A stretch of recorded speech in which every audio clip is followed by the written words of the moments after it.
Welcome to another episode of Blitz Collectibles. I will be focusing on the National Collectors Show that occurred last week in Chicago.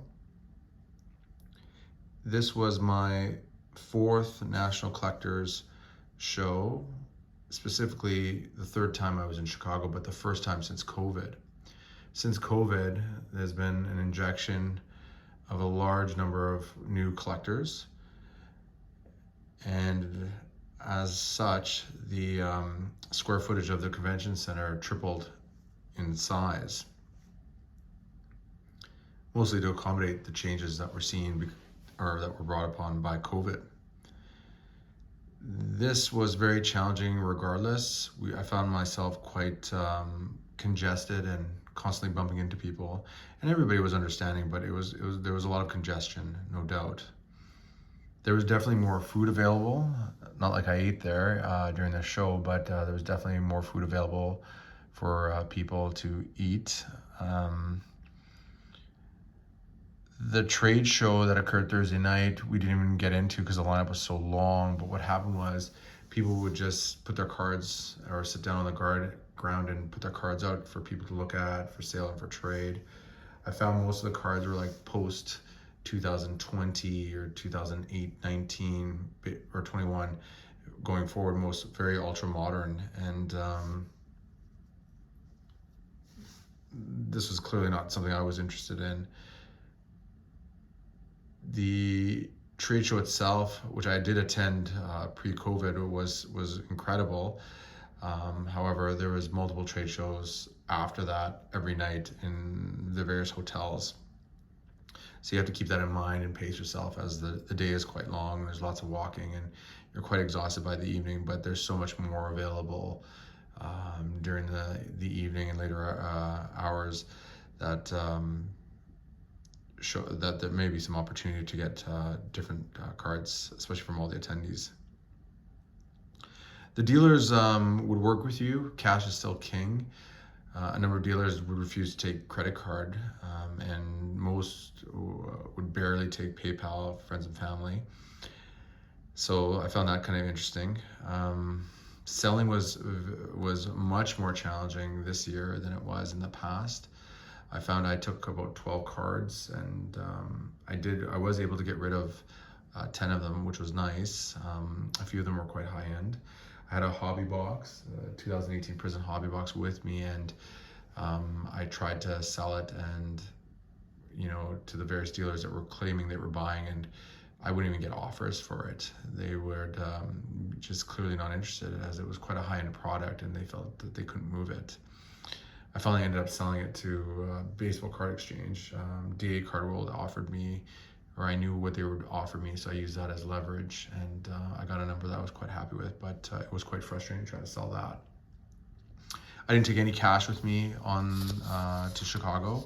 I felt like I had enough inventory and hobby to generate some income to use that to buy the cards that I was interested in. So that's exactly what I did.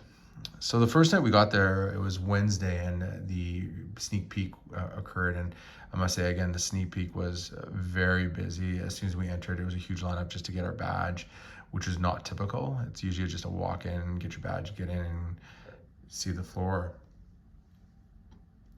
It was so busy that they actually offered us these passes, temporary passes, just to get in and avoid getting our ticket because it was wasting so much time. So we did that.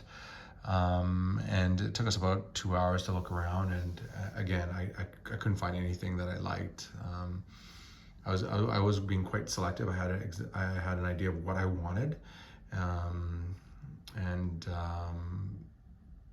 yeah. So after the first night, I didn't get any card at all. The second day was a full day, and again, you had to pace yourself, and you had to be organized enough that if you found something you like, you had to pull the trigger and buy it, or you take a picture of the booth and hope that card will be there when you come back, because you just never know.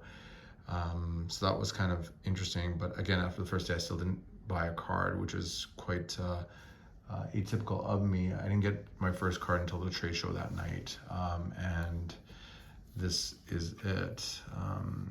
this young girl had it with her father, and it's Travis Kelce out of 10. She was asking 250, and I said, hey, would you do $200? I think Travis Kelce is a star, so she took $200 cash. It's a little off center, left to right, and top to bottom, but I think it's probably a PSA 8 if you're lucky. It looks pretty good. Otherwise, the service looks good. So I'm a sucker for gold. I can't complain. The next day, I was really excited about trying to get a Hakeem Olajuwon, and I finally got one. I think between my buddy and I, we got these Hakeem Olajuwons. They were $200. They were not budging very much on that. This is very overpriced, but this is just a guy I've always wanted. So we got it for $190.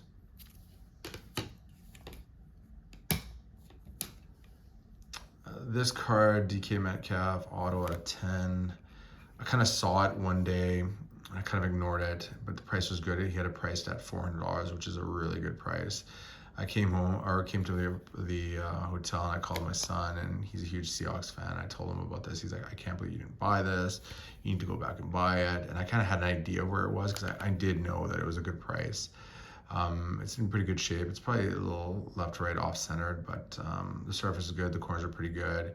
Probably great around PSA 9 or 8. So I offered him, he wouldn't budge very much on this, but it was this and the Mac Jones. I think I got both of them for like $950. So I'm happy with that. And this is a RPA of Mac Jones. And the only reason I got this Mac Jones is, again, a buddy of mine who was with me. He really liked Mac Jones. So I was like, well, I might as well get one Mac Jones. I don't have very much of him. He doesn't have very many weapons, but he showed some talent in his first year. So I love Immaculate. I love the fact that they're on-card auto, multicolored patch. So we'll see how he does. $600. I'm not too excited about him.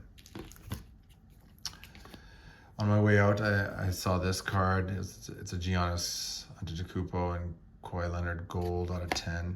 I figured you have two potential Hall of Famers on Contenders Optic, which is like one of my favorite sets. So it looks pretty clean. I'm definitely gonna get this graded, but it's just two really good players.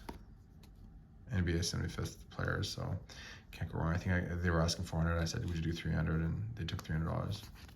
It's a deal. The next card is, I found this on the last day of the show, a Saquon Barkley gold on-card auto. The only reason why I got this is because, number one, it's just like one of my favorite sets. It's on-card auto. It's out of 10. He's one of my favorite running backs. I think running back market is not very, it's pretty weak. This kind of card would sell for like $8,000 a year ago or 2 years ago. He was asking, I think, $750, and he went down to $700. So I was quite happy with that, and it's pretty clean. And it's just one of my favorite players, one of my favorite products, on-card autograph. I'm pretty happy with that. This is Bowman Chrome LeBron James second year refractor, and it's numbered out of 300. This is an interesting card. They were asking like $1,500. I had some cards on me, the Jamal Murray Select Auto and a Vlad Guerrero Auto and another Topps Chrome refractor of LeBron that was not numbered. I had multiple copies of it, so I gave that in, and he said, give me $300 and it's a done deal. And I took it and ran, because I was I was in on the other cards for a total of maybe $220. So I'm very happy with getting a LeBron, and it's pretty clean. I wouldn't be surprised if I crack this out and send it to PSA. I think it's close to a PSA 9 or a 10. If the centering is 9.5, the surface, the corners are pretty good. So I think this is pretty good. I'm definitely gonna crack it out and send it to PSA. So the cards I did sell, I sold the Mahomes autograph, RPA Prism, which was a big card, but again, it was very hard to sell.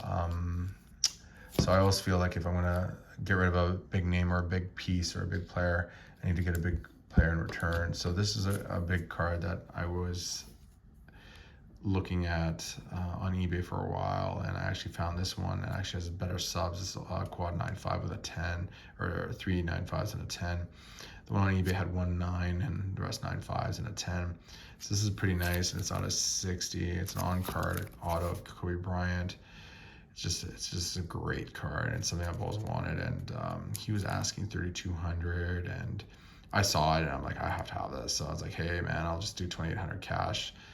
And he's like, yep, okay, let's do it. So I probably could have got it down a little bit more, but I think it's a great price. eBay was asking 4,000 with no offer at all, so you have to pay $4,000 to buy this. So I'm happy I got it for 28 and ran. Beautiful autograph. It's a 10 autograph, so it's a great card. This is another piece. I saw this and I had to have it. You don't see very much LeBron Chrome, whether it's finest or Chrome Golds. This is a sick card. It's out of 39. Again, you don't see these very often, and the guy had it for 5,400, I think, and I got him down to about 49. But again, I sold my hobby box, my Prism hobby box, for I think 3,300 US, and I sold a couple of other Mahomes. So again, I used those pieces to get into this card, which, you know, LeBron is Chrome Golds are so hard to get, and finest was definitely on my radar. So I'm quite happy with this. This is actually a third year LeBron. But again, finding a LeBron Chrome Gold or finest, I think I saw 3 maybe in the entire show.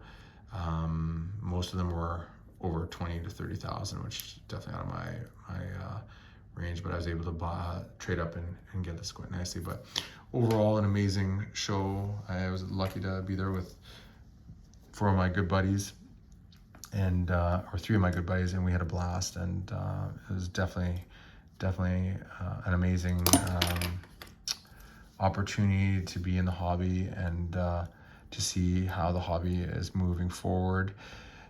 Despite all the noise of it weakening, there's no evidence of it being weak at all. The hobby is pretty strong, and the newer generation is clearly attacking the modern, and what's modern to them is the Griffey Jr. to us. And I think this is going to be very interesting going forward to see how things move. I didn't pick up any Tom Brady's, which was very interesting. I usually go after Tom Brady's, but I felt like the cards I got I'm happy with, and you know, it was a great show, and yeah, that's all I have. So have a great day.